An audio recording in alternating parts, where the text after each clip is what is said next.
Hello बच्चों, good morning. क्या हाल है? सब ठीक ठाक?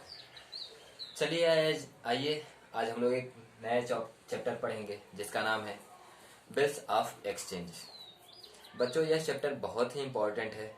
आइए इसको ध्यान से पढ़ने की और समझने की कोशिश करते हैं।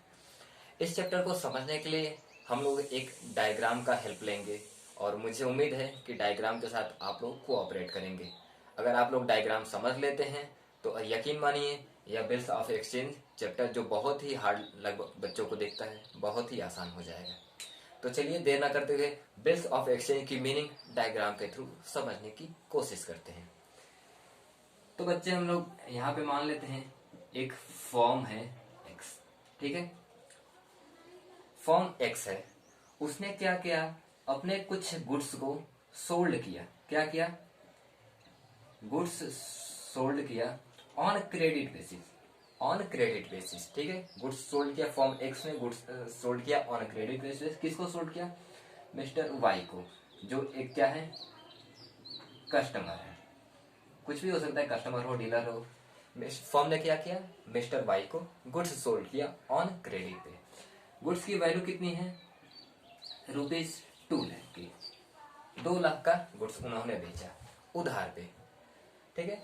तो फॉर्म ने मिस्टर वाई से जब पूछा कि मिस्टर वाई आप यह पैसा मुझे कब वापस करेंगे, तो वाई ने कहा कि यह 2 लाख रुपए मैं आपको आज से 3 मंथ्स बाद वापस करूंगा। 3 महीने बाद इस 2 लाख रुपए को मैं जो आज क्रेडिट पे परचेज कर रहा हूँ 3 महीने आज के बाद से मैं आपको वापस करूंगा। चूंकि वाई फॉर्म के एक रेगुलर कस्टमर थे, एक बिलीव कस्टमर थे, तो फॉर्म ने इनकी बातों पे, इनके वर्ड्स पे बिलीव कर लिया। लेकिन बच्चों आप बताओ क्या होगा आज से ठीक 3 महीने बाद जब फॉर्म एक्स वाई से पैसा मांगने जाए, लेकिन वाई वहां पे आपको पैसा देने से मना कर दे। आप उस केस में क्या करेंगे? तो सर कहेंगे आप सर कि हम वाई पे केस कर देंगे। फॉर्म एक्स वाई पे केस कर देगा। कैसे करेगा?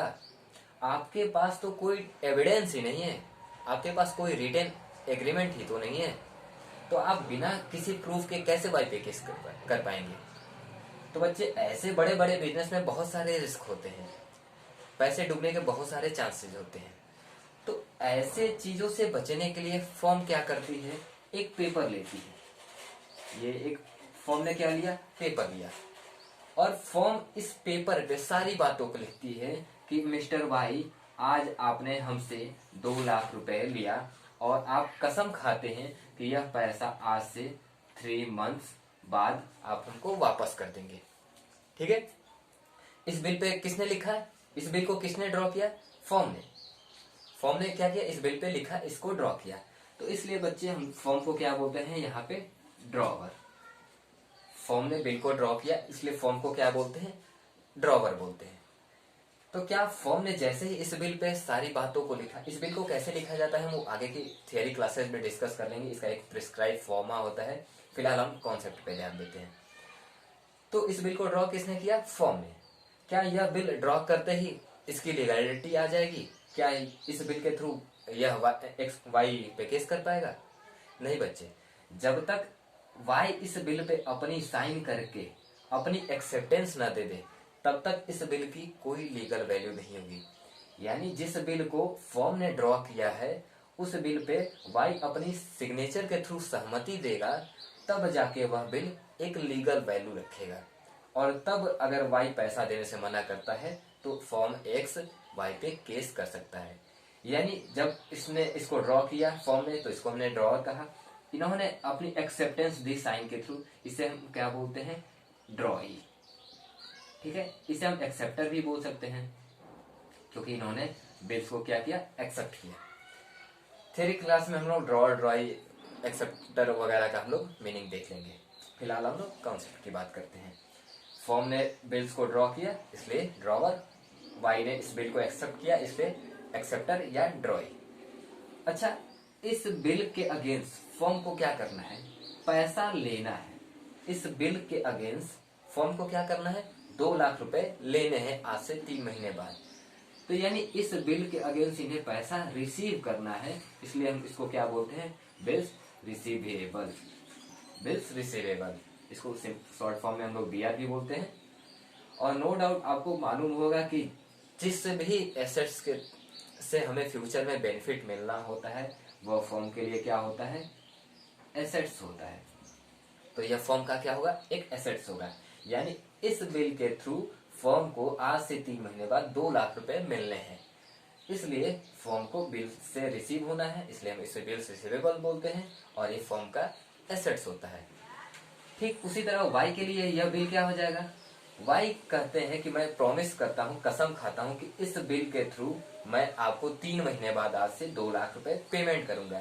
यानी इस बिल के अगेंस्ट इनको क्या करना है, पे करना है, इसलिए इनको हम क्या बोलते हैं, बिल्स पेबल। यह बिल इनके लिए क्या हो जाएगा, बिल्स पेबल, क्योंकि इस बिल के अगेंस्ट वाई को 2 लाख रुपए पेमेंट करना है। और नो डाउट आपको मालूम होगा कि जिस भी लाइबिलिटी, जो भी हमारी लाइबिलिटी होती है, ऑब्लिगेशन होता है फ्यूचर पेमेंट का, वो हमारे लिए क्या बनता है, लाइबिलिटी। तो यह क्या हो जाएगा फर्म के लिए, सॉरी मिस्टर वाई के लिए क्या हो जाएगा, लाइबिलिटी हो जाएगा। अब हमें इन्हीं सारी बातों को अपने बुक में एक रिकॉर्ड करना है जर्नल एंट्री के फॉर्म में। तो हम लोग कैसे इसको रिकॉर्ड करेंगे, तो आइए देखते हैं। अच्छा, इस बिल्स ऑफ एक्सचेंज में बहुत सारे ऐसे केसेस बनेंगे। इस पूरे चैप्टर को हम लोग 10 से 12 केसेस के अंदर इस पूरे चैप्टर को कवर करेंगे। फिलहाल हम लोग केस 1 की बात करते हैं, ठीक है। केस 1, हेडिंग आप डालिए, हेडिंग आप लिखिए, if bill kept till maturity and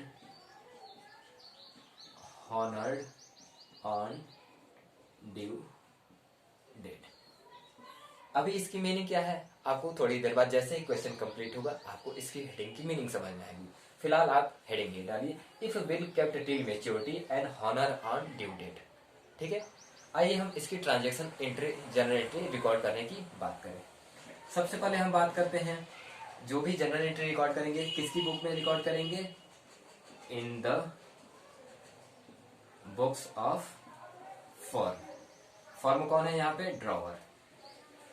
यानी हम लोग जो भी एंट्री करने जाएंगे in the books of drawer करने जाएंगे, ठीक है।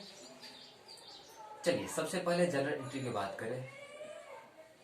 जनरल एंट्री, सबसे पहले फर्म ने क्या किया, फर्म एक्स ने क्या किया, गुड्स सोल्ड किया मिस्टर वाई को ऑन क्रेडिट पे। आपको भी मालूम हो कि जब भी आप गुड्स सोल्ड करते हैं ऑन क्रेडिट पे तो आपके डेटर्स बढ़ जाते हैं, यानी आपके वहां पे यहाँ पे क्या बढ़ जाएगा, वाई एक जो आपके लिए डेटर है उनका अकाउंट बढ़ जाएगा। तो Y account debit 2 lakh rupees. 2 आपका क्या हुआ है, आपने सेल्स किया है तो आपकी इनकम इंक्रीज हो जाएगी, और इनकम का इंक्रीज होना आपके लिए क्या होता है, क्रेडिट होता है। तो क्या लिख देंगे, टू सेल्स अकाउंट, कितने रुपए से, 2 लाख रुपए से। नरेशन लिख देंगे, being goods sold on credit. चलिए सेकेंड एंट्री की बात की जाए। क्या फर्म ने जब वाई को गुड्स सोल्ड किया तो क्या उन्हें कैश मिला, नहीं बच्चे, उनको क्या मिला, ये बिल मिला है। जाहिर सी बात है इनको कैश तो मिला नहीं, क्योंकि हमने गुड्स किस पे सोल्ड किया है, क्रेडिट बेसिस पे। तो उन्हें इस क्रेडिट बेसिस पे बेचने के लिए वाई से क्या उन्होंने रिसीव कराया, एक बिल रिसीव किया है। तो जाहिर सी बात है जैसे ही हमें वाई के अगेंस्ट एक बिल मिल जाएगा तो वाई का नाम अपने ट्रांजेक्शन में रिकॉर्ड रखने की हमें कोई जरूरत नहीं होगी। यानी अब हमें वाई के नाम को क्या करना पड़ेगा, अपने अकाउंट से हटाना पड़ेगा। तो जब हमने उनको रिकॉर्ड किया तो डेबिट किया, तो हटाने की एंट्री क्या हो जाएगी, टू वाइज अकाउंट क्रेडिट हो जाएगा। कितने रुपए से क्रेडिट होगा, जितने रुपए से हम लोगों ने डेबिट किया है उतने से क्रेडिट हो जाएगा, यानी 2 लाख रुपए से। अच्छा, वाई का नाम हटाया तो हमें मिला क्या, क्या हमें कैश मिला, कैश तो अभी मिला नहीं, क्योंकि अभी बिल कितने महीने का है, 3 महीने का। हमें क्या मिला, एक बिल मिल गया। और जो बिल जो फर्म को मिलता है वो क्या होता है, फर्म के लिए बिल्स रिसीवेबल होता है।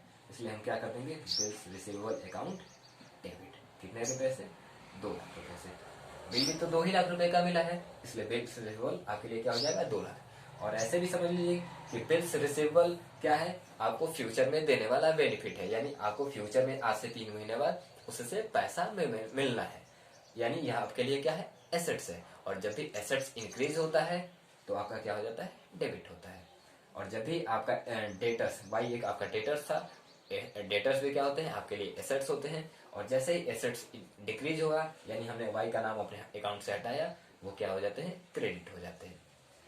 चलिए नरेशन लिख लीजिए, बीइंग बी आर रिसीव्ड। ठीक है, चलिए ये हो 2 एंट्री हो गया। अब क्या होगा, आज से 3 महीने बाद, क्योंकि बिल कितने महीने का है, 3 महीने बाद, आज से 3 महीने के बाद की बिल है। तो ड्यू डेट पे क्या होगा, फॉर्म इस बिल को लेके वाई के पास जाएगा और वह वाई क्या करेगा, इस बिल के अगेंस्ट उनको पैसा दे देगा। यानी आप इमेजिन करिए, जो बिल फॉर्म ने वाई से साइन करा के अपने पास रखा था, आज से 3 महीने क्या करेंगे, उस कागज के टुकड़े को लेके वाई के पास जाएंगे। वाई या तो बिल्स को अपने पास रख लेगा या फाड़ के फेंक देगा, और उसके बदले उन्हें क्या दे देगा, कैश दे देगा। यानी उन्हें कैश मिलेगा और उनके पास से फॉर्म को क्या मिलेगा, कैश मिलेगा, और इसके पास से ये जो बिल था वह चला जाएगा। ठीक है, तो हमारी तीसरी एंट्री क्या बनेगी, ऑन ड्यू डेट। ठीक है, ड्यू डेट क्या होता है ये भी हम लोग थियरी क्लासेस में डिस्कस कर लेंगे।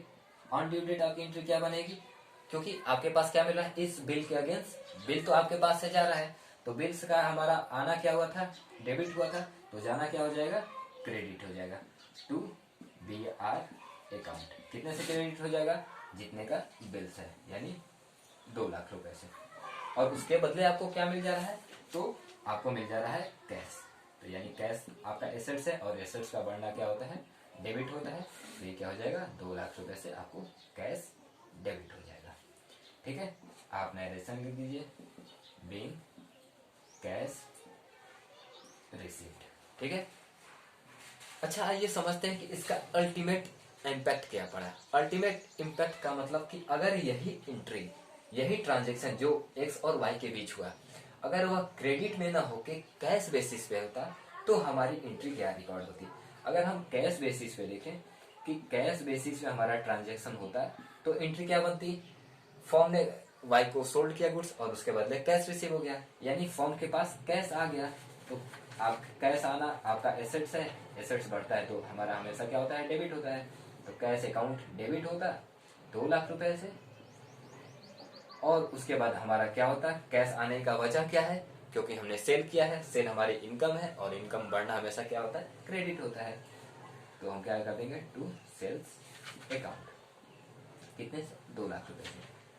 ये हमारा इम्पैक्ट होता अगर हम कैश बेसिस पे सेल करते तो।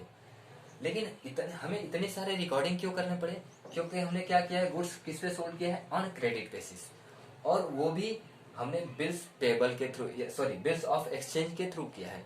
यानी ये जो सारा ट्रांजेक्शन हुआ है उसके बीच एक बिल्स ऑफ एक्सचेंज या बिल आपका इन्वॉल्व था, जिसकी वजह से हमें इतने सारे ट्रांजेक्शन रिकॉर्ड करने पड़े एक के बदले। तो आइए अल्टीमेट इम्पैक्ट देखते हैं कि क्या एट द फाइनल हमारा इम्पैक्ट यही निकल के आ रहा है या कुछ और आ रहा है। तो सबसे पहले अगर हम इन दोनों एंट्री की बात करें, तो इसमें देखिए कि हमने क्या किया, सबसे पहले वाई को गुड्स सोल्ड किया, ठीक है, और वाई यहाँ पे क्या हो गया, क्रेडिट हो गया, यानी वाई कैंसिल हो गया यहाँ से। अब इन दोनों एंट्री की बात की जाए तो यहाँ पे क्या बचता है, फॉर्म कहेगा कि हमने 2 लाख रुपए का सेल्स किया, उसके अगेंस्ट हमारे पास 2 लाख का बिल पड़ा हुआ है, बिल रिसीवेबल डेबिट में है, यानी यह आपके लिए एसेट्स है और एसेट्स आपकी वैल्यू को दिखाता है।